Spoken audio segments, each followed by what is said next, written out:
freedom must not, cannot, and will not die here. Wyoming's Grand Teton Mountains dominate and define the west of this rural state. And they formed a fitting backdrop for a politician who stood on ideals she felt were far higher than the low-level standards of a party she said had lost its way. 2 years ago, I won this primary with 73% of the vote. I could easily have done the same again. The path was clear. But it would have required that I go along with President Trump's lie about the 2020 election. That was a path I could not and would not take. And so Liz Cheney lost by nearly 40 points. But last night was the beginning of a new chapter, as she made a not-too-subtle hint of her future ambitions.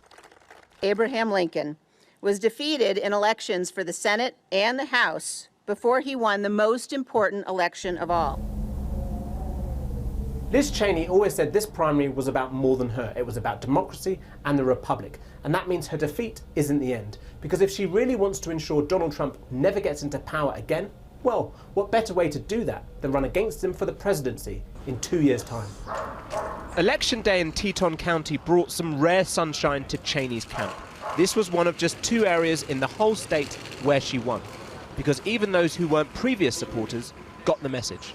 I voted for Liz because she's only ever done one thing that I support.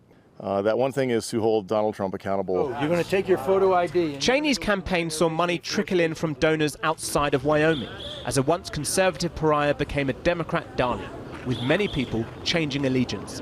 So it didn't take much thinking to say, I need to switch parties and vote for her? No. A lot of my friends are doing it, and I just want to show my support to her that she did the right thing, in my opinion. And as Cheney continues to challenge Trump, she'll make a decision on whether to run for the White House in a few months. You'd love to see a Cheney-Trump matchup? Oh, God, yeah. And really forget about him, but yeah, totally would love that. There are questions about a candidate Cheney. Will Democrats prop her up, and could she really damage Trump?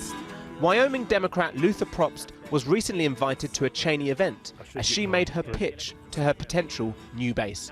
You know, I still have major disagreements about climate change, about women's reproductive freedom, but first things first, and ensuring that this nation continues its commitment to democratic principles is critical. That's quite an interesting fact, though, isn't it? That Democrats can be impressed by a Cheney, someone from such a conservative Republican family. The world turns fast, doesn't it? And that shift is partly due to people like Luther wanting to stand up against the threats Cheney has received from Trump supporters. The event he went to was invite-only and kept under wraps. It had a significantly more law enforcement presence than I have ever seen at an event in Wyoming, and that's depressing. Such threats continue following the FBI raid that has angered Trump's base, who rallied to his candidate, Harriet Hageman. Wyoming has spoken on behalf of everyone all across this great country who believes in the American dream.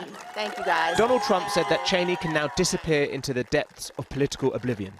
But she clearly wasn't listening, as she called on Americans outside of her deeply red state to join her battle. As we leave here, let us resolve that we will stand together, Republicans, Democrats, and independents, against those who would destroy our republic. They are angry and they are determined, but they have not seen anything like the power of Americans united in defense of our Constitution and committed to the cause of freedom.